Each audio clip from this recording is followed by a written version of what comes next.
Alright, motherfuckers. My name is Wolfgang Carstens, and welcome to the Astro 2000 reading series. Today I'm holding a copy of Choice Cuts by Joe Clifford. It's put out by Snubnose Press, and I'd love to read a story for you.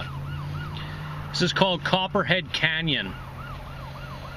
Because we need the lighter to start a fire or we'll freeze tonight, Emily said. I mean, why should I go with them? Send Justin, or Rex, or Deb. Tim glared at his so-called friends, who gawked up from their tents, watching the drama unfold on the ridge of Copperhead Canyon. That fucker Kurt down there somewhere, hotshot college asshole. Some graduation trip this was turning out to be. It'll give you a chance to get to know him, Emily said. What if I don't want to get to know him? Then you won't be a part of my life. I'm with Kurt now. That's never gonna change. Never? How can you possibly say? Tim kicked at a clay clump. So that means I have to hike 5 miles in 100-degree heat, probably get bit by a copperhead? If you got bit by anything, it'd be a rattlesnake. Emily forced a smile. We don't have copperheads in Arizona. It's just a name, like Dead Man's Curve. Terrific. Emily took his hand. You ever think maybe this is why I broke up with you? Because I don't want to play Moses with your new boyfriend? No, Emily said, because you don't make the most of opportunities when they're presented to you. The entire trek back to the cars, Kurt wouldn't shut up, not taking the hint when Tim didn't respond to a single goddamn thing he said. At least the heat, so unbearable earlier, had given way to cooler afternoon winds, the sun dipping low to cast long shadows over the dry bed and shrubs of the desert floor. By the time they made it to the mesa, Kurt and his athletic calves leading the way, Tim decided he was getting in his truck and leaving. Let these assholes all try packing into Kurt's Civic tomorrow morning. See how far they get. I know all about you and Em, Kurt said over his shoulder as he rifled through the glove compartment, and I respect that. I've known Emily since nursery school, like I need your approval. Emily is going to need you in her life now more than ever. What's this jerk talking about? Kurt held up the lighter, proudly, flipping it to Tim. Then he walked over, looking all sincere and mature.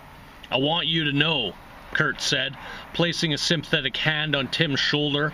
I'm going to do right by her and this baby.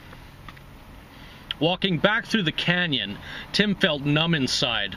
It had turned much colder with the setting sun, all hope of reunion gone forever. It was wrong. He should be the father, just like they always talked about. A guttural scream bounced off canyon walls. Tim spun around. Kurt lay on the desert floor, gripping his leg, howling in anguish. The rattlesnake writhed the way through the red dust. Help me up, Kurt shouted.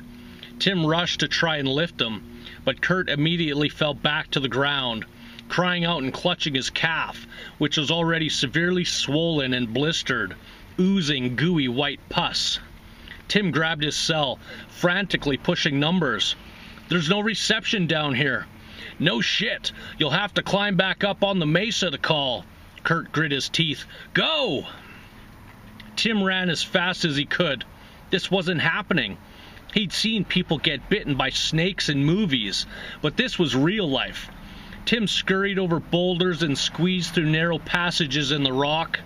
Pictures of Emily getting fat kept popping into his brain, holding up her new baby, beaming. Tim tried to scale the rocky bank back to the mesa, but his hand shook and he kept slipping. He slumped against the rocks to catch his breath. Tim gazed over the valley of Copperhead Canyon, calm washing over him, heartbeat slowing. The desert looked beautiful in the evening gloam, its sky beginning to dance with a million blinking stars coming out of hiding. Tim reached for his cell, but pulled out the lighter instead. He flicked the head, making little sparks, tiny orange fireworks against the purple sky. He leisurely rose and meandered back in the general direction of the campsite, thinking about good names for a baby. Choice Cuts by Joe Clifford.